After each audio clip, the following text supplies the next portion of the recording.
आगे हम बात करेंगे टाइप्स ऑफ डिलीवरी की। सेल ऑफ गुड्स एक्ट के अंतर्गत डिलीवरी को 3 भागों में विभाजित किया गया है। पहला टाइप है एक्चुअल डिलीवरी, दूसरा है सिंबॉलिक डिलीवरी और तीसरा है कंस्ट्रक्टिव डिलीवरी। आइए जानते हैं इन तीनों प्रकार की डिलीवरियों में क्या डिफरेंस होता है। सबसे पहले है actual delivery. When the goods are physically handed over to the buyer or his authorized agent, it is called actual delivery of goods. Actual delivery के अंतर्गत जो माल है, जो गुड्स हैं, वो फिज़िकली सेलर से बायर को ट्रांसफ़र कर दिया जाता है। ये ज़रूरी नहीं है कि गुड्स का ट्रांसफ़र बायर को ही हो, उसके ऑथराइज एजेंट को भी किया जा सकता है अगर वो एजेंट डिलीवरी लेने के लिए बायर द्वारा ऑथराइज किया गया है। बायर की अगर मृत्यु हो गई है डिलीवरी की तिथि पर, तो बायर के बिहाफ पे उसका लीगल रिप्रेजेंटेटिव भी डिलीवरी ले सकता है। एग्जाम्पल के तौर पर आप समझिए कि ए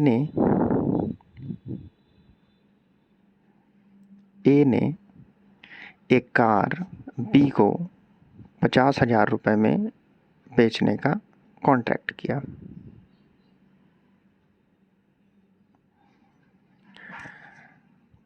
बी ने 50,000 रुपये ए को दिए। ए ने कार उसके लीगल डॉक्यूमेंट के ट्रांसफ़र के साथ बी को दे दी। ये एक्चुअल डिलीवरी कहलाएगी। डिलीवरी के दूसरे प्रकार में आती है सिंबॉलिक डिलीवरी।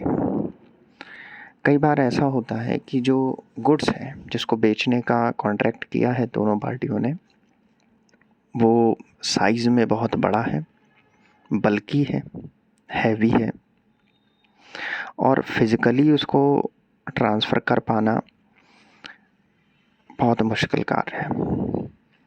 ऐसी परिस्थितियों में कई बार सांकेतिक सुपुर्दगी, सिंबॉलिक डिलीवरी को हिंदी में सांकेतिक सुपुर्दगी के नाम से जाना जाता है। ऐसी परिस्थितियों में कुछ इस प्रकार का संकेत विक्रेता द्वारा क्रेता को हस्तांतरित कर दिया जाता है, जिससे माल का पोजीशन, यह आवश्यक है कि माल का पोजीशन एक व्यक्ति से दूसरे व्यक्ति को ट्रांसफ़र होना चाहिए। यदि पोजीशन ट्रांसफ़र नहीं होगा तो डिलीवरी नहीं मानी जाएगी और पोजीशन का ट्रांसफ़र भी ऐच्छिक होना चाहिए, किसी प्रकार के दबाव, झूठ, कपट के अंतर्गत ना किया गया हो। जैसे मान लेते हैं कि एक गोदाम है जिसमें 500 टन फर्टिलाइज़र रखा हुआ है। अब 500 टन फर्टिलाइज़र विक्रेता अगर फिज़िकली ट्रांसफ़र करेगा तो इसमें बहुत वक्त लगेगा। अगर वो फिज़िकली उसको गाड़ियों में लोड करके क्रेता के गोदाम तक पहुंचाता है तो ये एक्चुअल डिलीवरी में आ जाएगा। लेकिन मान लीजिए अगर वो उस गोदाम की चाबी उस क्रेता को हैंडओवर कर देता है तो ये एक सिंबॉलिक डिलीवरी का पार्ट माना जाएगा। इस प्रकार की डिलीवरी को हम सिंबॉलिक डिलीवरी कहेंगे। या मान लीजिए किसी माल के अधिकार पत्र, डॉक्यूमेंट ऑफ टाइटल, उसे विक्रेता द्वारा क्रेता को हस्तांतरित कर दिया जाता है, तो ऐसी डिलीवरी भी सिंबॉलिक डिलीवरी कहलाएगी। तीसरी और अंतिम प्रकार की डिलीवरी को कहते हैं कंस्ट्रक्टिव डिलीवरी। अक्सर इस प्रकार की डिलीवरी को समझने में बच्चों को कन्फ्यूज़न होता है। कंस्ट्रक्टिव डिलीवरी को हिंदी में रचनात्मक सुपुर्दगी के नाम से जाना जाता है। इस प्रकार की डिलीवरी में माल जो है वो एक्चुअली विक्रेता से क्रेता को ट्रांसफ़र नहीं किया जाता। माल जहाँ पर रखा है वो वहीं पर रखा रहेगा, उसको कहीं पर भी हस्तांतरित नहीं किया जाता। लेकिन माल पर जो पोजीशन है, गुड्स पर जो पोजीशन है, वो क्रेता के अधिकार में आ जाता है। एक और मज़ेदार बात है इस प्रकार की डिलीवरी में कि इस प्रकार की डिलीवरी के अंतर्गत जो माल है वो विक्रेता के पोजीशन में भी नहीं है, लेकिन विक्रेता के बिहाफ पे किसी थर्ड पार्टी ने उस माल को रखा हुआ है।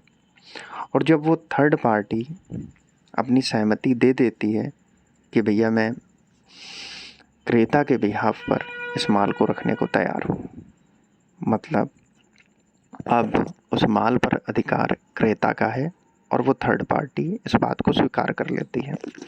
तो इस प्रकार की डिलीवरी को कंस्ट्रक्टिव डिलीवरी कहा जाता है।